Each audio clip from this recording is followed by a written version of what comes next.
Very noteworthy individual in the Diablo community has made a video about Diablo 4. Video title, Is Diablo 4 Good Now? Uh-oh. What's going on, boys? Quin69 here. Today, you are getting an exclusive video, and I'm going to ask the question, is Diablo 4 bad? Or is it good now? If they saved it, I don't know, you know? Let's get straight into it. I'm not going to mess around here. It's going to be raw, good takes, hardcore content. Right. So, what are some of the W changes Blizzard has made, with the Season 2 patch? So, they made the horse run faster. And the horse is great. I think the way the horse moves around in Diablo now is really, really good, and it feels good to play and use in the entire game. There is nothing bad I have to say about the horse. The horse is a W. And they made him less buggy. Now, he still does bug out, okay? Still, like, you're trying to go through zones, and it's like... It's not perfect, but it's really good. I'm totally satisfied with it. But, for the most part, it's significantly better. And then when you're trying to traverse through the dead soulless zones of Diablo 4, and you're trying to get to a destination, you can get there faster. So, that's overall, you're going to enjoy yourself slightly more because you don't have to endure it as long, the traveling. Yeah. Okay? No, but seriously, the horse changes. Good job. Keep up those, we can still see another horse patch. They can get rid of some of the more bugs, but, good job, Blizzard. They also took a mechanic that was completely broken, bugged, and should never have been implemented in the way it was. I don't even know how it made it to life, but, resists. They took resists, and they took that mechanic, and then they made it functional. Now, is it perfect? I think it's fine. I do. I feel like resists are generally fine. I'm happy. No, it's not perfect. It's, they could do plenty of things to make it better, but resists are significantly better. I would go ahead to say it's 100x, 200x, 300x as good as resists are functional, useful, and they have value. Resists matter. Used to be. So good job there, Blizzard. So now that we've got all the positive things out of the way, let's talk about the stuff that's complete trash. All right. Now, this isn't just supposed to be a video that's just saying D4 bad, okay? Because it's not this. It's supposed to be. But it's 1 minute and 45 seconds into the video. The video's 20 minutes long, and so that's all the good stuff. We're done with the good stuff. All right, let's go. A feedback video and some takes, that maybe the Blizzard devs will look at and think, maybe we should consider that. So, one of the bigger things I want to cover that I feel like a lot of people are not, and in fact, people are even praising this, which kind of blows my mind, and that is itemization changes. I think straight up in Season 2, items feel worse. I feel like that's not even close. I am more flaccid than ever whenever I see an item drop on the ground. I don't know what to tell you. This is to do with the critical strike and vulnerability changes. So with the Season 2 patch, you guys felt that way? I feel like I'm just as flaccid as I was before. I don't feel more or less flaccid, and I would even argue that I think that it's good that you're able to get better gear from higher tier nightmare dungeons. So I think that it was an overall itemization improvement. However, I am still flaccid, but less flaccid than before. What do you guys think? Yeah, we're still flopping, but it moved a little bit. They did is they made vulnerability no longer a multiplier. Well, okay, the base mechanic is a multiplier, so it multiplies your damage output by 1.2. But the increases to vulnerable damage, just additive, normal increased damage. It's the same. If it says 20% increased vulnerable damage, it's the same as 20% whatever the fuck damage, Sure. Else in your gear. It's effectively doesn't do much. And then critical strike. The same thing happened. The base mechanic is a 1.5x multiplier, and then it all increases to your critical strike damage on your gear. It's just additive increased damage. Sure. And you're like, well, what do you mean? That was OP. Of course they had to make this change. Well, what they've done is they've basically made all damage on your gear homogeneous. It's all the same. But all the mechanics that say, increased damage while running on Tuesdays, increased damage to monsters when you're behind them and your character has like some buff and that's all the same shit. It just, you see an item, it's got damage mods, and Quinn is right that the damage mods are boring. Like, that's it. Like, the damage mods are just fundamentally boring. And I feel like in Diablo 3, like, on release, that didn't really happen. Because, like, in Diablo 3 on release, what we had happen is, like, crit damage gave your crit chance more value.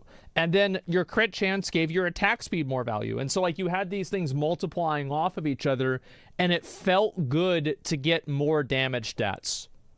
You know, because they were, like, scaling with each other, whereas, like, now that doesn't really happen.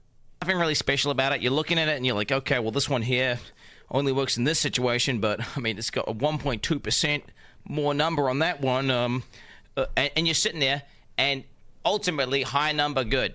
Now, obviously, there are still things on items that actually are designed well, like, you know, plus to skills, things that still exist in the game that actually will make differences, like cooldown reduction. Sure. The defensive mechanics, I like those. CDR, resource generation, plus to skill levels, I think is good. I think close and distant damage is okay, too. I think healthy and injured could just go away. Like, just take that out of the game. It's stupid. Attack speed is okay. But when it comes to damage on your gear in the current implementation, it's just worse. It's just worse. And picking up items to me now in Season 2, I'm falling asleep, bro. I am fully flaccid. Oof. Now, why is that? It's because the feeling of min-maxing your character is not there. The feeling, I'm playing this build, so I need these rolls, and oh my god, if you're playing a bleed build, you could be getting some mods which give you like physical damage over time multi, or bleeds go faster, or something that fundamentally changes the way your build gets. Like really. He's right. He's right that they should have more different types of stats that are actual modifiers to gameplay. Yeah, no, he's totally right. Absolutely. Thing.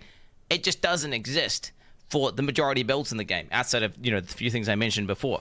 Hence making items feel, really shit. Mm-hmm. I guess what I'm saying is Blizzard should, not even Blizzard, all ARPG items, they should have ultra best in slot rolls. They should have giga OP rolls that are insane, except for only certain builds. There should be many different ways to build your character, and there should be many roles that effectively do nothing, and then there should be some roles that are insanely overpowered if you're playing a specific physical build that does damage over time. Yeah, I think that's kind of true, because whenever you get something like that and you are that build that feels really good, yeah, that's kind of true. He wants PoE. Yeah, well, I think the way PoE does things is pretty good.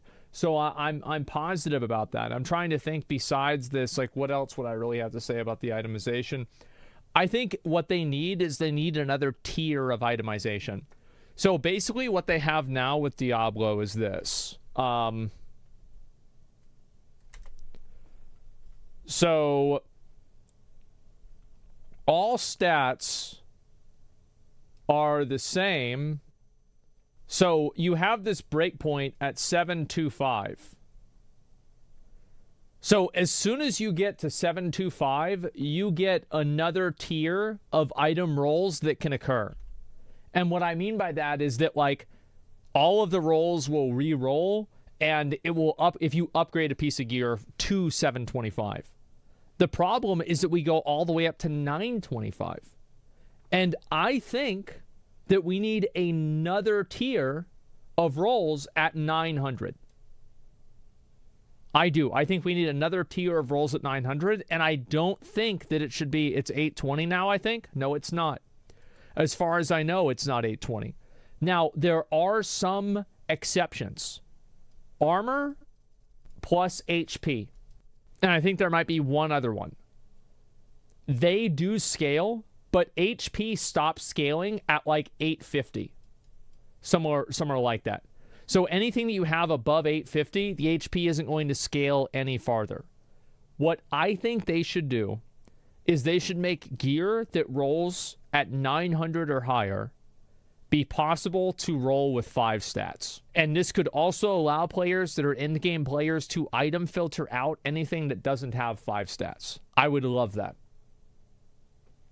So it solves two problems. It solves the loot filter problem, and it also solves the lack of itemization problem. Because you are getting gear that has a higher item level, but is it really worth it to like upgrade your piece of gear and spend all this time on getting it and, you know, re-rolling it just so you can have 13 extra armor on your, you know, your gloves? Probably not. So yeah, I think they need to have another tier of either rolls or another tier or another additional stat on gear. Time, or if you're playing a specific fire build that does big hits, whatever. Somebody says 5 the same trash stats. 5 the same trash stats, true. However, imagine 5 of the good stats. That would be fucking nuts. That would be insane if you had 5 of the good stats. And it's something that you don't even have to deal with until you are in the end game. There should be overpowered broken rolls on like this used to be, bro. Like back in the day, main stat, agility, or like dexterity, strength, attack speed, crit strike, crit damage, socket.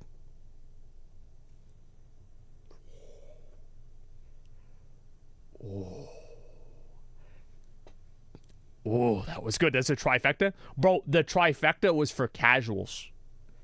You would go even farther than that if you had really good gear. Pieces of gear. Yeah, that quadrifecta. Synergize really well with certain archetypes, so you get those exciting moments of finding an item that is like, wow. He's talking about, okay, so we've got, I think the other one is pretty decent example here. Where is this? 26% damage over time multiplier. This is probably a cold dot, some form of that. Crafted modifiers, damage over time, cold damage over time modifier. I mean, this is also confusing too. So, damage over time multiplier, this one is like 10 times more valuable than this one. It's a weird thing, but yeah.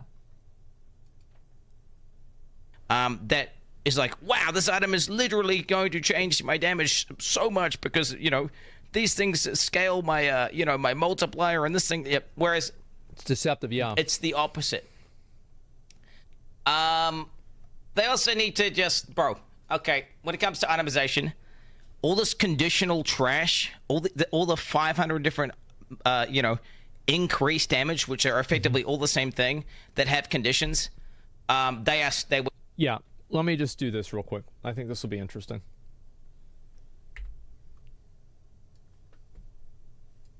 Okay.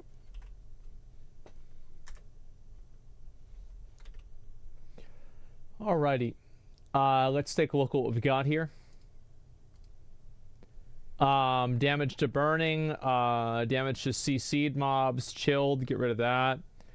Dazed, get rid of that. Healthy, get rid of this. Immobilized, get rid of that. Injured, get rid of this. Knocked down. Let's see here. Slowed. Trapped.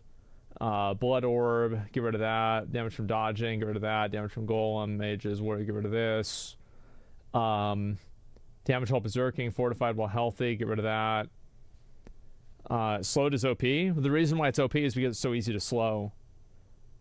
This is all werewolf stuff. I don't really know about this. Damage is basic. It's boring. Damage is bludgeoning. Boring. Brawling. Boring. Let's see here. Burning. Probably also boring. Damage with bone abilities. Also boring. Conjuration. Boring. Damage with core skills. Kind of boring. That's still okay. I feel like a lot of these, like you could cross out so many of these and it would just make the game better. And I feel like for a lot of people, they would cross out even more than I'm crossing out. Like, these are the ones I would cross out. Why are they boring? Because they become so granular in the way that they're triggered that it becomes annoying to activate them. Yes, they were dog shit at the beginning. They're still dog shit now. I think they just need to be just completely redone. They just need to look at those items and they're just, too specific, yeah. just throw it in the trash can. Mm-hmm. And then when they do that, they're going to have to rebalance. Of course, when they make these changes and they make these overpowered multiplier rolls on the gear and stuff, yeah, you're going to have to rebalance the world. You're going to rebalance the stats on the gear, all that stuff. And, you just do it. It's an ARPG, and, I feel like items feeling good is kind of a pretty important thing. I don't know why they can't just make a world tier 5 that you have to clear a nightmare tier 60 dungeon in, or 70 or 80 dungeon in order to access. And then whenever you do that and you go to world tier 5, the bosses are just harder. And they drop better gear and everything's like level 100 and like 30 baseline in the open world. I don't see why they can't do that. Now, I feel like the argument for why that would be a bad idea is that then everybody would just immediately go to that, which is like, yeah, kind of, but like, wouldn't that be better than where we're at? I don't know. Why not just make World Tier 4 just be harder? Because it's it's for casuals. The game is for casuals, that's why.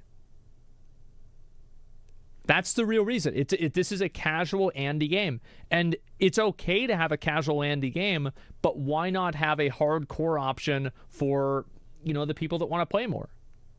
Because they are the ones that are going to play the season for a whole month at that point, rather than just a few days. Also, crafting. It doesn't exist.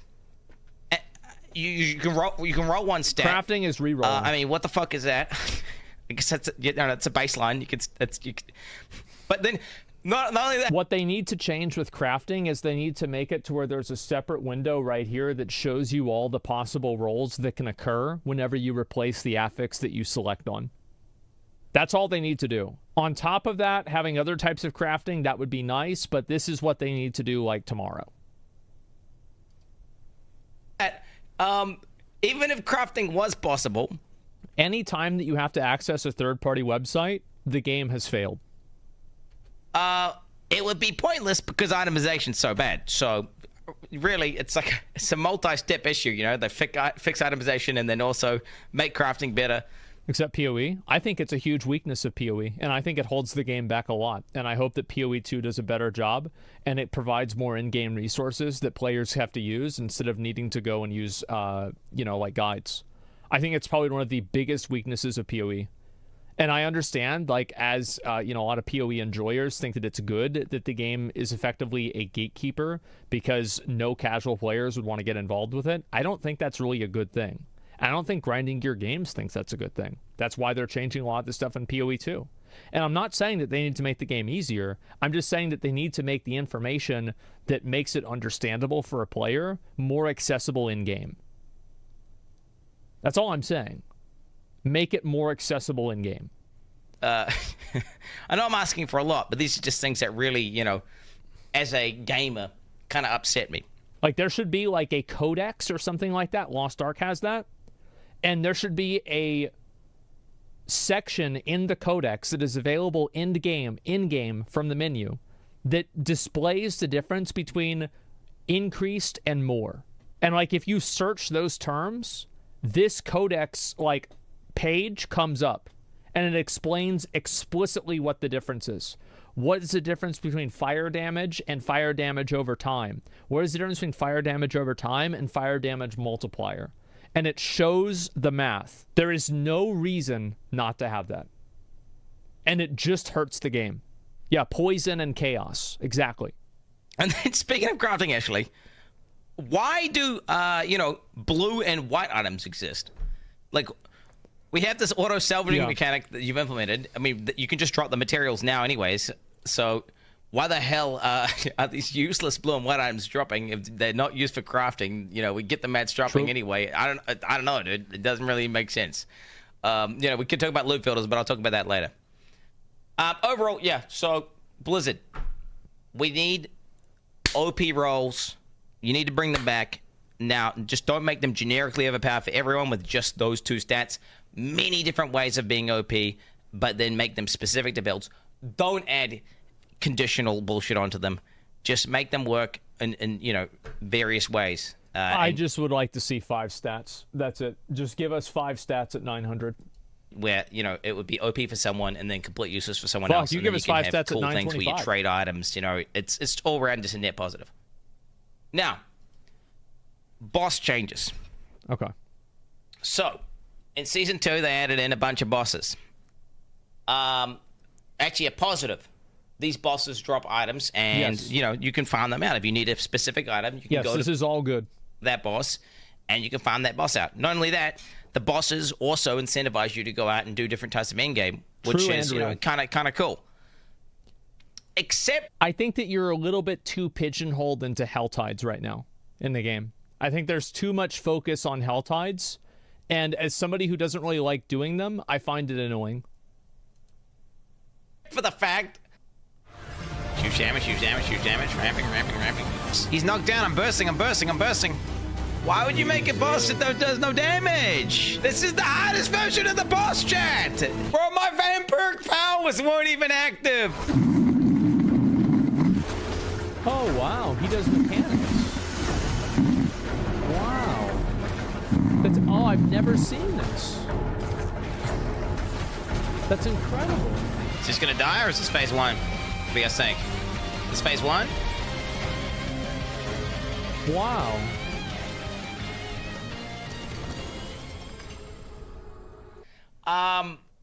I think that's totally fine. I do. I think it's totally fine that you can one-shot those bosses super fast. It's not a big deal at all. Like, Quin is a very experienced ARPG player. He knows what he's doing. He's good at the game.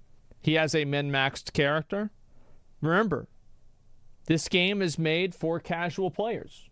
But there should be a World Tier 5 that maybe drops a couple of interesting, really cool items that has an Uber version of the boss that's a little bit different and a little bit better.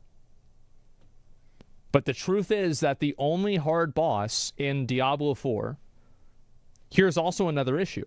The only hard boss in Diablo 4 is Uber Lilith, right? Uber Lilith is bad. It's a badly designed fight in multiple ways. Now, they've improved it in Season 2 because of the graphics, but the only reason, like, the fight has good mechanics, but every single mechanic is an instant kill. There's no learning on Uber Lilith. It's just that if you make a mistake, your character is instantly deleted. This is, in my opinion, a boring way of difficulty. I think a great form of difficulty, probably one of the best solo ARPG bosses, we're going to go back to Lost Ark. Not Maven. Procol. Procol in Lost Ark is fucking phenomenal. Every time you do something wrong, you get a stack. You get enough stacks, you're fucking dead. I'll actually show you guys just real quick. Compare this to any boss in Diablo 4. Immediately spawns. He has an attack.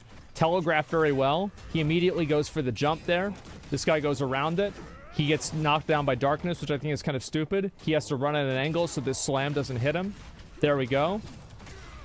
Now, he obviously can't see him. I think the darkness mechanic is shitty, but there it is. He summons these things. You can easily see them if it's not this darkness mechanic. Let's see here. There we go. Puts the debuff on him again. Moves out of that. Multiple different attacks. Every single attack does a debuff on you. Does a huge amount of damage. Massive fucking numbers.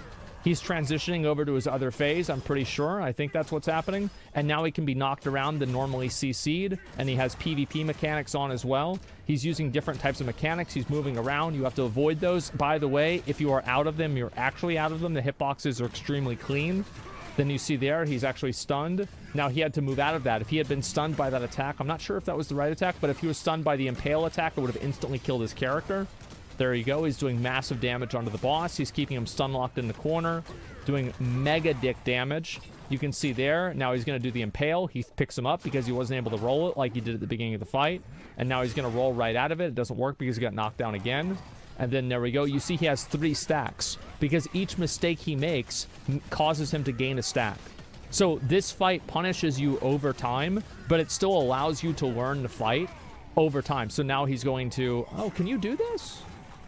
Oh, I didn't know you could do that. That's interesting. So if you're in your ultimate, you actually don't have to time stop or roll that.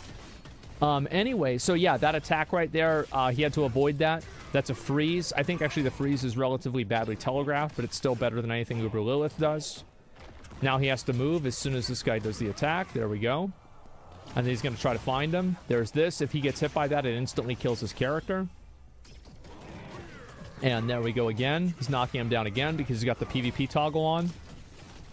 Look how good this is. And think about how many mechanics you've seen so far. And you've probably only seen about, I would say, 60% of the mechanics in Procol.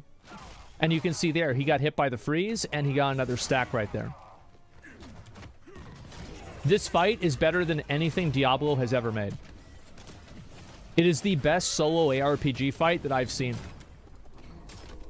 It's challenging and good. How's that any different from D4 and any other shit? Spoken like a true tier 1 player. Well, once you get to level 50, you'll understand. The bosses are all just completely trivial. They really do just fall over dead, even on my character, which is not considered OP by any means, necessary. It's like I'm playing an ultra mid build, a Blizzard TM build, and yeah, every single boss I fought, all the new Ubers, Duriel, all that, a complete joke. Somebody in chat said this. I don't think Diablo has good enough combat movement to accommodate a fight like Procol. You know what? I think you're right. I do. I think the intricacies of the game will show if you have a fight like Procol. But that's what I'm saying, right? Is like, so that's why I don't think they're making really hard fights like Uber Lilith. It's just not good. You're getting hit by things you're not in. Now, this is an issue. Why is it an issue? It's because that effectively, the bosses were supposed to be the new in-game static content. And if all the bosses are just pushovers and they just die, what do you do? Like, there's no content. Yeah. And in a game which has no content, fundamentally, it's dog shit, right? Because you got. I think that it does have content for most people. Because I think that for a lot of people that are playing the game, Duriel will be hard. Like, if you compare Duriel, like, for example, right? You look at Duriel versus, I don't know, like Diablo and Diablo 3. I think Diablo was pretty fucking easy. Same as, like, a lot of the Diablo 2 bosses that I've seen. They're all pretty fucking easy. Nothing to do. Like, what the fuck? You just play. What are you going to do? You expect us to come back and then the bosses that are added in just, So I guess what I'm saying is they need to hard rebalance all the bosses. And not only that, some of the things like, where they incentivize you to go out and, like, farm these materials to spawn these bosses, they're locked behind legions. I don't like locking bosses behind group content pretty much ever. Like, I'm playing on the Oceanic servers. They're dead. Nobody's playing on Oceanic. I mean, it makes it feel honestly like D4 did. I think that's a problem with the Oceanic servers. I think that having a little bit of group play is okay. I don't like the idea that Diablo 4 should never have any group play incentives at all, because I just feel like it's a mindset that's reductive. I would be okay if Diablo, this is going to be an unpopular opinion, I would be okay if Diablo added a raid boss. Put it in there, see what people think about it. And if it sucks, then never do it again. But try it out. See what happens. I think they should take tons of risks. Yeah, try it. I'm not saying this is what they should do, like permanently, but I think they should try it out one tier. Yeah, see what happens. Try it out for a week. I can't even get a solo fight right. No, that's probably true. Blizzard taking risks. Yeah, I'd like to see a risk. But anyway, I think this is a problem fundamentally with the Oceanic realms, not necessarily with the content. I cannot complete a Legion by myself with my Blizzard certified build. I cannot get the materials to spawn the boss. That's an issue. Locking materials behind group. I mean, think about it. Imagine if world bosses weren't a complete joke. Imagine if I couldn't solo world bosses. How are you ever going to get the, materials at that point? But thank God, world bosses are also a complete joke, so then you can just get them. Yeah. Why did no one remind me? I did that whole world boss without the 80% attack speed buff. So I guess what I'm saying is... It goes up to 80%? Yeah. Come on. Fix the bosses. The new vampire mechanic, Helltide 2, I think it's I honestly I think it's kind of mid. The power is okay. That you get the vampire powers. I like Helltides are boring because they're too repetitive, and you're just going from packs of irrelevant monsters over and over again and killing them, and they have like no value or purpose or anything. You're just doing it, and it's boring. The reason what they need to do with Helltides is they need to add in more mini bosses. Like that's what they need to do. Add in like 5 or 6 different mini bosses that you can go around and kill, and it'll be okay. The fact that they're class agnostic, but there was nothing truly inspiring there that made me want to like do a new build or re-roll around. It was just kind of like, okay, yeah, these are kind of nice. The upgrading menu for upgrading powers. Oh my god! Never do that again, Blizzard. Never ever. You need to seriously. Why do I need to click so many times just to upgrade my powers? I was getting. He's right. This was stupid. I don't think they're gonna do something like this again. But if they ever do, you should be able to just like use all of them. So I'm an old man. And also, like, it was just so easy to do. Like, it's not like this was challenging at all. Like, how about you guys probably had like everything at like level 62, right? Like, it was so easy. So like, why even make us go through the annoyance of it? Come on. On top of that, anything that makes sense to be account bound. Somebody says this in chat. He's speaking from the perspective of a top 1% player who plays on OCX servers. Not all saying bad take, but majority will find this season enjoyable to an extent. Well, I think that actually makes his arguments for world bosses and Legion events even stronger, because that means that he's going to have an even harder time, or sorry, another person who's not part of the 1% will have an even harder time clearing Legion events because they won't be able to play at the same like capacity that he can. So like his argument about Legion events actually makes it stronger because he's a 1% player, because he's saying this is annoying for me to try to solo this group content. And even for me, it's bad. So that means that for an average player, it's impossible. Could be account bound. I don't know if that goes without saying. I mean, I don't know if Blizzard have learned their lesson. I don't know if they've talked to the World of Warcraft devs. If it makes sense to make it account bound, just do it. It's stupid that the fact that your character specific powers makes no sense. He's right about this. They should be account bound. Like having such an annoying system like this that you have to refarm twice in a season, there's no reason to do it. Things that really were exaggerated this season, I think. The fact that there's no SSF mode. He's right about this. There should be solo self-found. I farm out all the mats to get one Duriel boss, and I go run that. I'm basically an idiot, right? I'm an idiot because I could also just get 3 other friends who also have one boss, and then we could get 4 boss kills instead of 1 boss kill. Right. And then that just makes you feel like a moron, right? So come on, just give us a flag, even though it's not true SSF, because technically you can, whatever, be in the open world and people could help. Who cares? Just give us a little flag. I think that there should be a way that you cannot loot items from other players that they drop, and you cannot trade with other players. There's no reason to not have SSF. I see no value in not having it. I don't think they should change the way Duriel lockouts work. I think they should just add SSF for the people that don't want to play that way.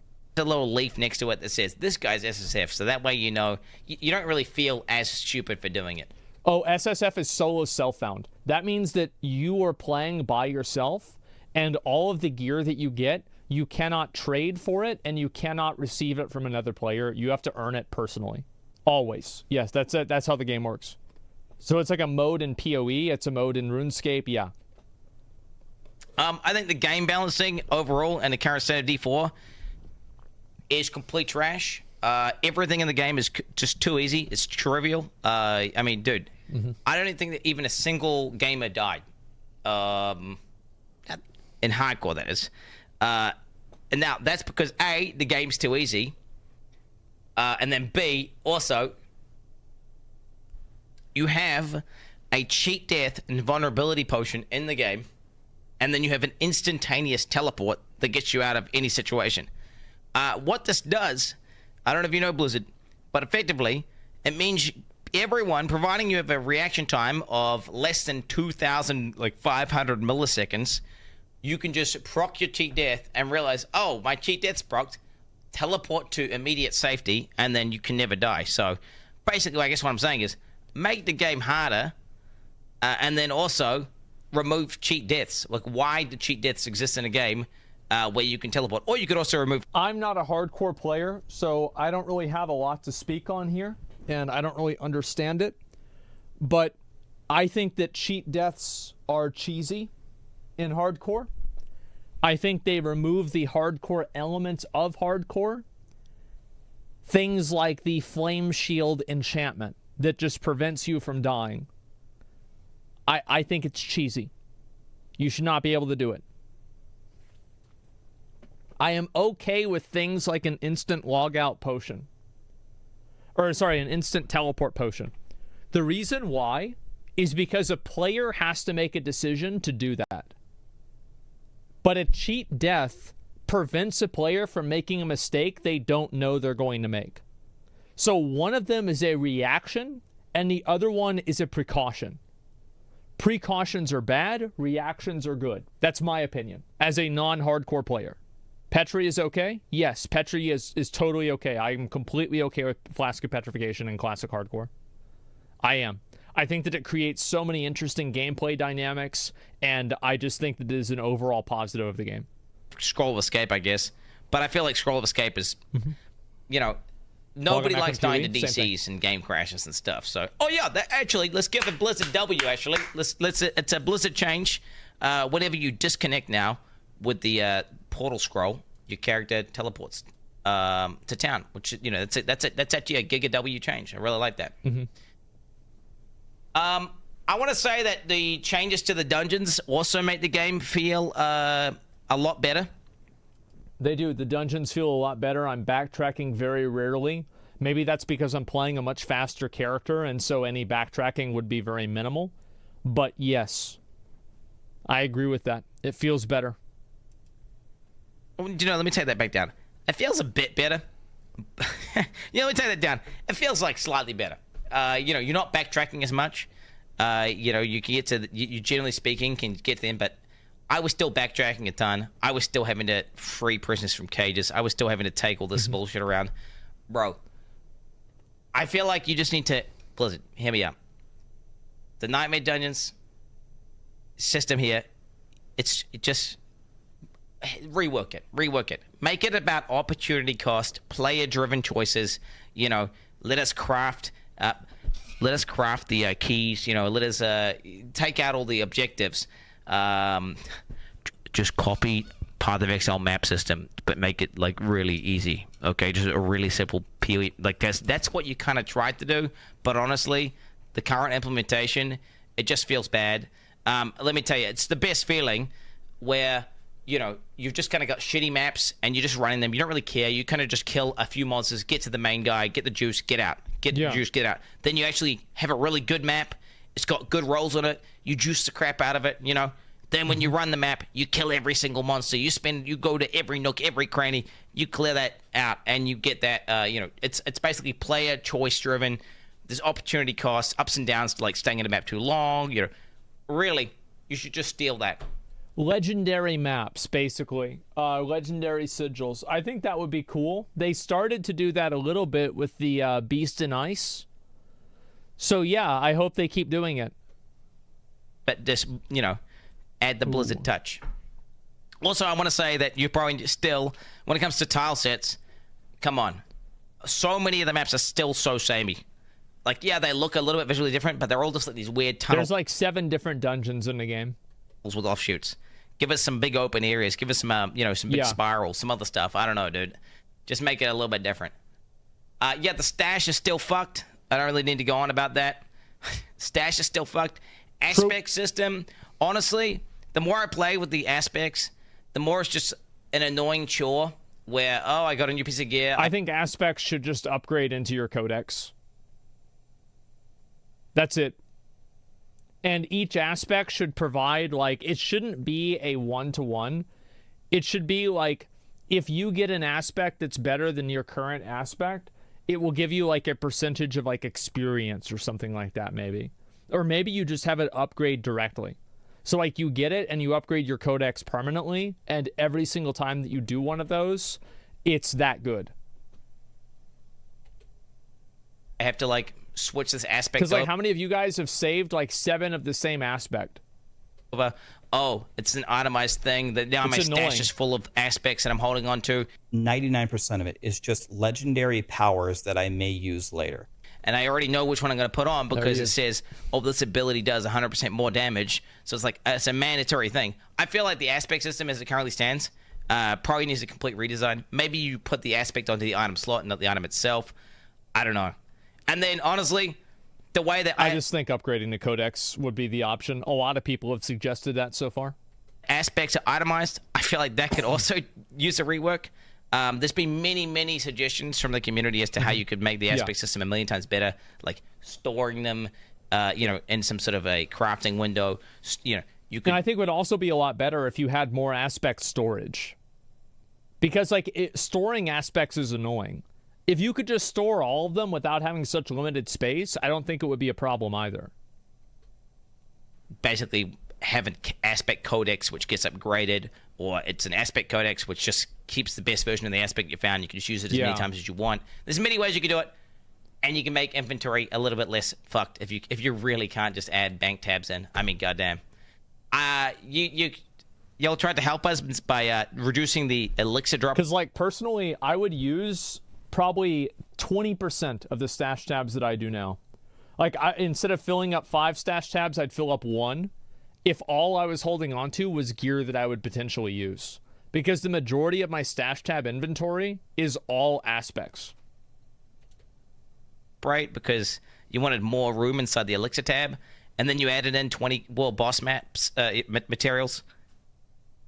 Just give us an elixir tab. I mean, holy crap. The Helltide's still shitting out elixirs. All those world boss mats that I don't know why they're itemized, but they are, even though they auto pick up and they don't really feel like they have weight. Just give us a dedicated elixir tab at this rate. Or if you're going to put in league mechanic stuff, like, boss mechanic, put that in its own tab. Loop filters. Come on. Oh, that's a good one.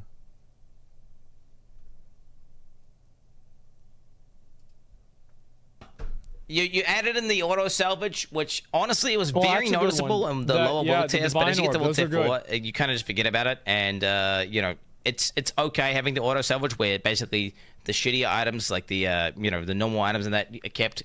Yeah. But the reality is, because of the way that you've decided to put eye level in to the game, where it keeps going up and up and up and up and up, there is so much obsolescence that why do I want to see? Well, it's also asymmetrical obsolescence. So what I mean by that is that like weapons are not obsolescent or do not become obsolete whenever they are like 900 versus 800, but gear is. Like rings are, for example.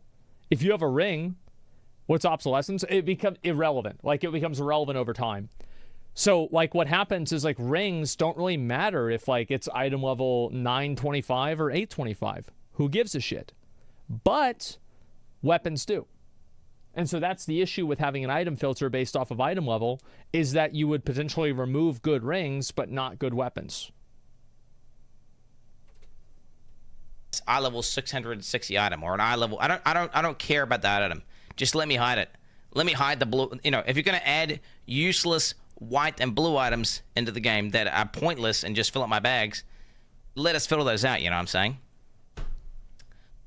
That really is it. I guess to sum it up, Blizzard did make some changes that are pretty good, and there's some steps in the right direction, but it's far and few between.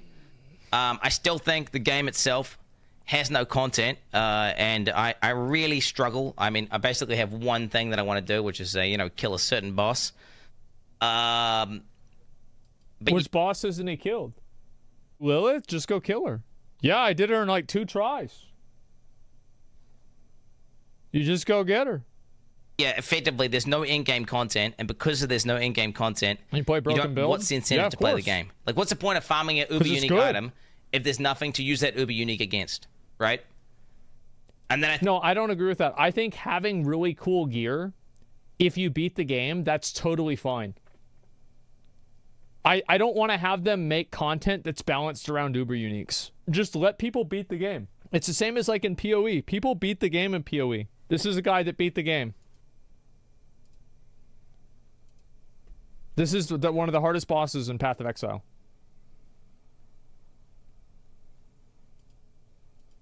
Your absurd defiance ends here, hatchling.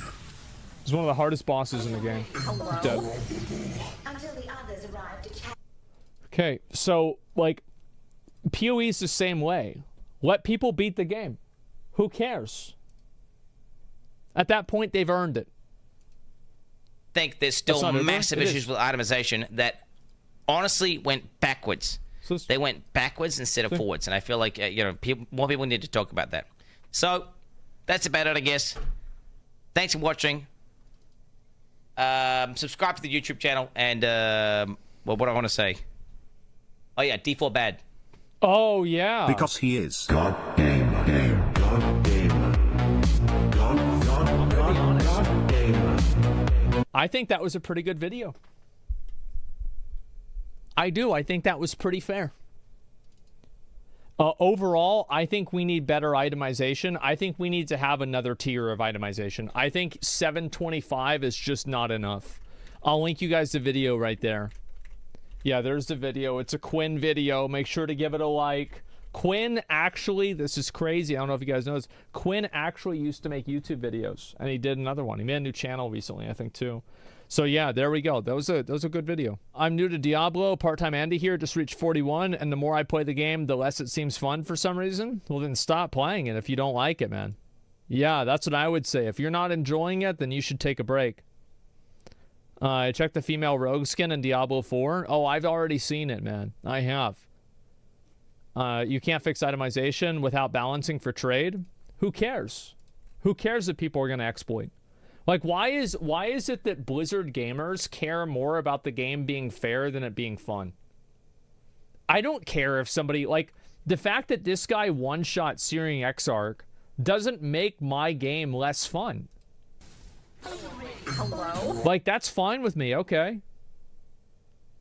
Damn, well, I guess he had fun. Yeah, I'm still playing. It's not a competitive game, man. You're not being competitive. Like, it's not, like, hard. It's just a fucking ARPG. Esports mentality for a boomer that would get shit on in any competitive game. Exactly, man. Like, there are all these boomers that play these MMOs that want to have an, oh, we want to make it fair. We want to make it to where it's, like, challenging. Like, you don't, no, you don't. If that happened, you'd lose. Like, the truth is, like, stop making these games, stop making them so hardcore and so over-designed for the 1% of players.